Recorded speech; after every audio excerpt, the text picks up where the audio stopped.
लोग आपको प्यार से गुरुजी कहते हैं, वैसे आपका पूरा नाम क्या है? सर मेरा ईश्वरनाथ शाह नाम है। हम्म। वैसे मैं पढ़ाई के ही दौरान हम्म। कुछ बच्चों को पढ़ाना शुरू किया। हम्म। इसके बाद मैं मगध यूनिवर्सिटी हम्म। बोधगया से हम्म। बीए किया। हम्म। इसके बाद मैं आर्य विद्या मंदिर में 2 साल तक पढ़ाया। हम्म। इसके बाद सरस्वती शिशु मंदिर में भी 1 साल तक पढ़ाया। हम्म। इसके बाद हम सरगुजा सर्विस के उद्देश्य से आ गया। आपको सरगुजा आए 40 साल से ज़्यादा हो गए हैं और सरगुजा में आपने शिक्षा के साथ साथ जो है कृषि के ऊपर बड़ा काम किया है।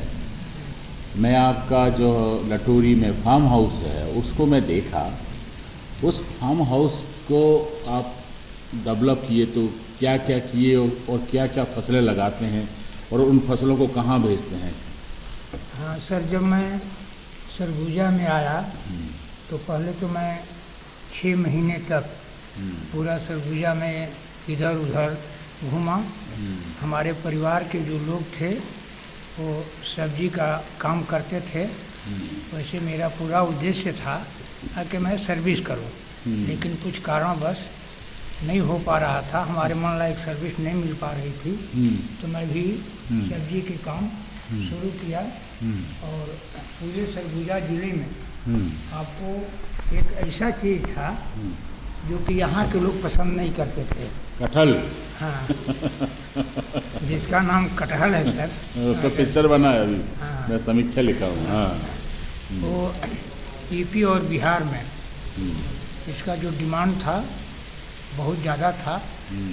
मैं यहाँ किसानों से संपर्क किया और उनका धीरे धीरे कटहल यूपी और बिहार भेजना शुरू किया। ठीक है गुरुजी, वो तो 40 साल पुरानी बात है। अभी जो आप प्रयोग कर रहे हैं कटहल से, आपने एक नई पहचान बनाई सरगुजा में और उसका एक्सपोर्ट इंपोर्ट किया, आपने बताया, मुझे बहुत अच्छी जानकारी है।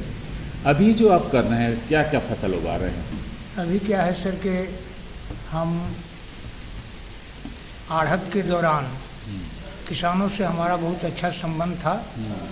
किसानों को हम पैसा भी देते थे, खाद भी देते थे, बीज भी देते थे। किसान कुछ हमको रिटर्न भी करते थे। लेकिन इसी दौरान हमको ऐसा लगा कि किसान लोग काला पूरा इसका सदुपयोग नहीं कर पा रहे हैं, इसलिए मैं कृषि के क्षेत्र में घुस गया और 8 एकड़ ज़मीन ले करके मैं खीरा का, टमाटर का, बैगन का, सब्जी का उत्पादन शुरू किया। ड्रिप सिस्टम से किया, आधुनिक टाइप से किया। अगर करने के बाद मतलब कि आज भी लिक्विड खाद बनाते हैं, वो क्या है? लिक्विड खाद जो है सर, जो हम महाराष्ट्र से जीवामृत मंगाए हैं, उसमें 50 किलो गोबर, 20 लीटर गोमूत्र, 20 लीटर माठा, 20 किलो गुड़, 20 किलो बेसन और थोड़ा सा बरगद या पीपल के नीचे का मिट्टी डाल करके और उसको 1 हफ्ते तक उसको मिलाते हैं। उसका सिस्टम बना हुआ है सर, जीवामृत में घुमाते हैं सुबह शाम 5-10 मिनट। इसके बाद वो हमको 800 लीटर बना करके देता है। 800 लीटर बना करके देगा तो 16 एकड़ में जाएगा। 1 एकड़ में 50 लीटर खपत होता है। उससे फ़ायदा क्या है सर कि ज़मीन का जो उर्वरक शक्ति है और जो केंचुए हैं काला वो पनपने लगते हैं। क्या बात है। इसलिए पूरा ज़मीन जो है ना जैविक हो जाता है। बहुत बढ़िया। तो आप कौन फसलों को कहाँ कहाँ भेज रहे हो? हमारा फसल सर, एक तो हम सब्जी व्यापारी भी थे। जो भी हम फसल उगाते हैं उसका ग्रेडिंग करके यूपी भी जाता है, बिहार भी जाता है, झारखंड भी जाता है, एमपी भी जाता है। तो जो भी चीज़ हम लोग काला भेजते हैं वो हमारा 2 रुपया 3 रुपया किलो हमेशा ज़्यादा बिकता है। जो व्यापारी भी हैं वो भी 2 रुपया 3 रुपया ज़्यादा लेते हैं। इसलिए है कि हम लोग जो भी सामान ग्रेडिंग करके ही पैकिंग करते हैं, इसके बाद बाहर भेजते हैं। मैंने देखा है कि आप साहित्य, शिक्षा, गायन, लोक गायन, सारी चीज़ों में बड़ी दखल रखते हो। अरे हमारे जो श्रोता हैं वो सुनना चाहते हैं कि गुरुजी क्या गुनगुनाएंगे, क्या सुनाएंगे? कुछ भी सुनाइए।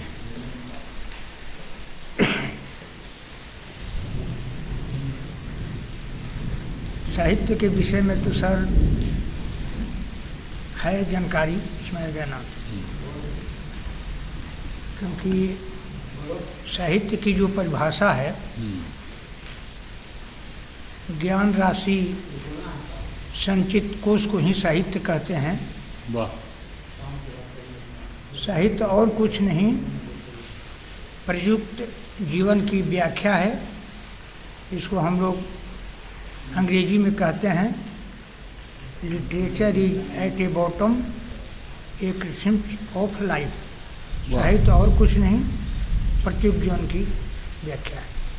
वैसे भी साहित्य की और परिभाषा है, सत्यम शिवम सुंदर स साहित्य और साहित्य। क्या बात।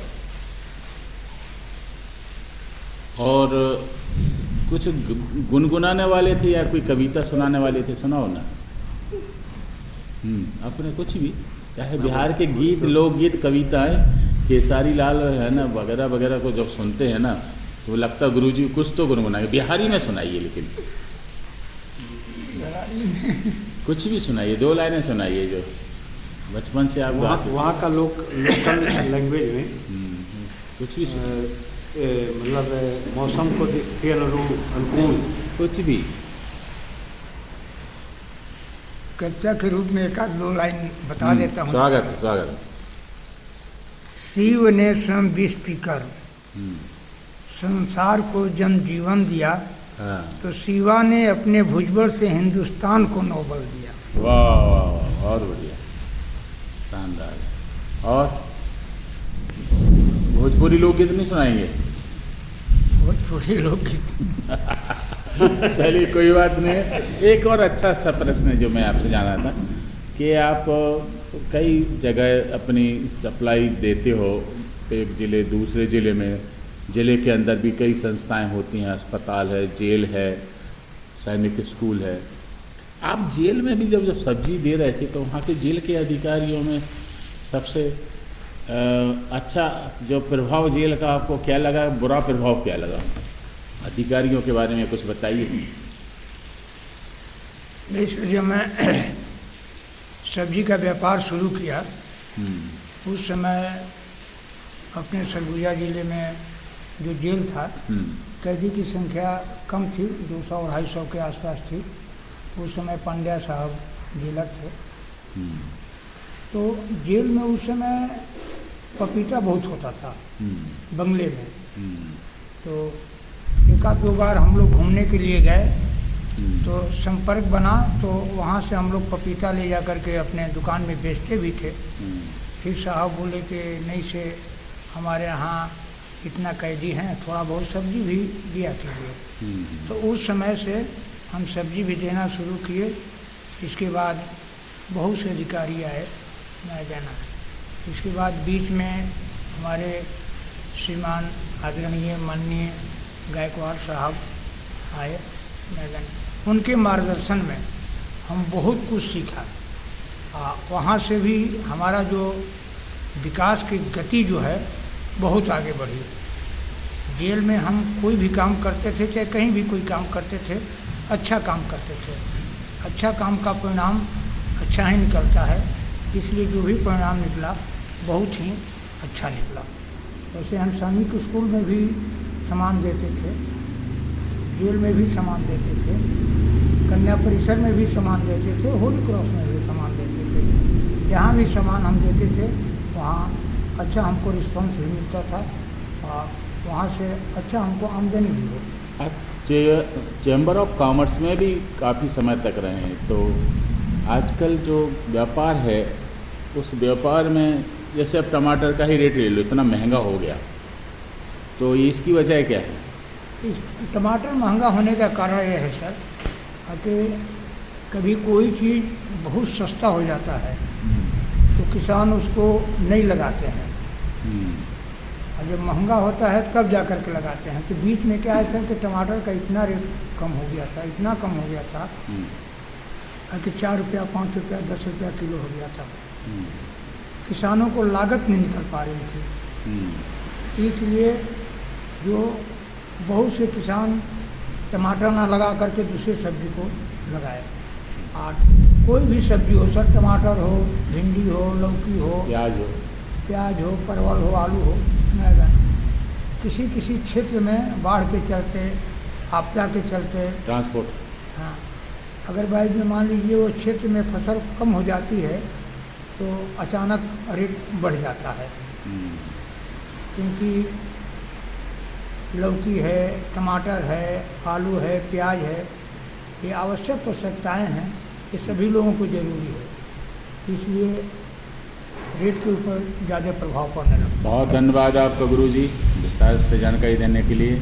राजेंद्र रंजन गायकवाड़, मैन पार्ट, सरगुजा।